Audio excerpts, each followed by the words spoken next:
believe that if he could speak to you, he would? Yes, with video chat. Yeah. Okay. Look at these screens here. See these screens? Yes. These are people. Everybody wave to Anna. Okay.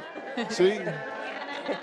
These people are from all over the United States. We've got people on these screens from Australia right now. Okay. This is my virtual audience. Okay. That's technology. Okay? Okay. It's from all over the world. And listen, I have people on the ground in Nigeria. We have investigators on the ground in Nigeria. And they'll walk down the street and tell you, I got 5 bars and 4G walking down the street in Nigeria. Everybody, just like walking down the street in Atlanta, Omaha, LA, Kansas City.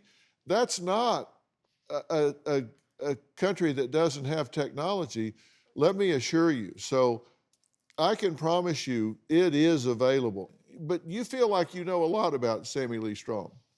And here's what you know. He was born January 7th of 1955, right? Yes. And you say age is unknown. Well, that's not true. You know what his birth date was, so you know his age. You do the math. Occupation, oil and gas. Exact position is unknown, but you know he's in the oil and gas business, right? Yes. Okay. You don't know exactly where he was born, but you know that he's lived in Atlanta, Georgia, and his parents are Spanish. Relationship status is he's a widower. His wife died of cancer. He has 1 daughter, Sophia Lee, age unknown, and he has 1 adopted son who's 20 in Nigeria.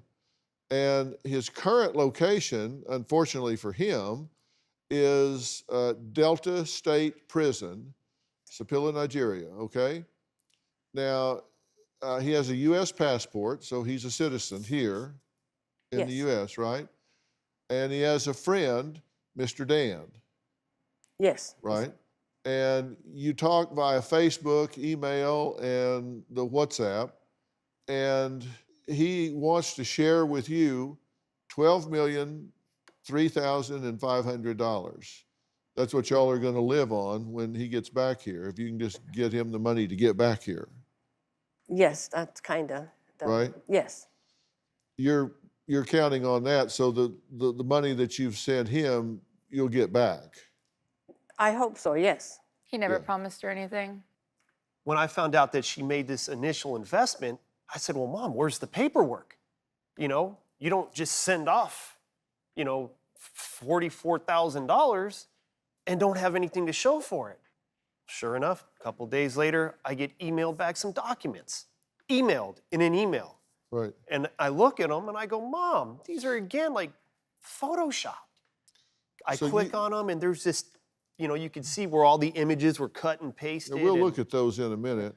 Because originally you invested in his oil and gas business, right? Yes, I $50,000? Well, yeah, 44, 45, okay. Yeah. And to make matters worse, he's not only in prison, so you're in love with a jailbird.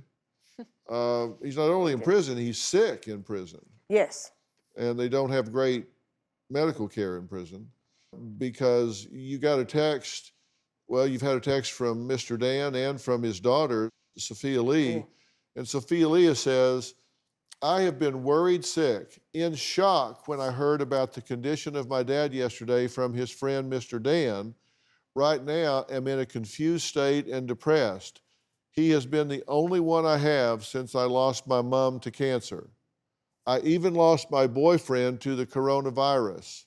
I'm in Spain, I had nowhere else to go, and now the bank has laid claim on our home. Please, he is all I have got left. So she's saying, please, what?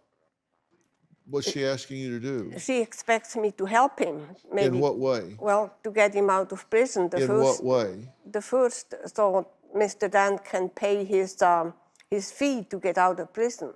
Do you have a story or a question for me? Click the link in the description and tell me what in the world is going on.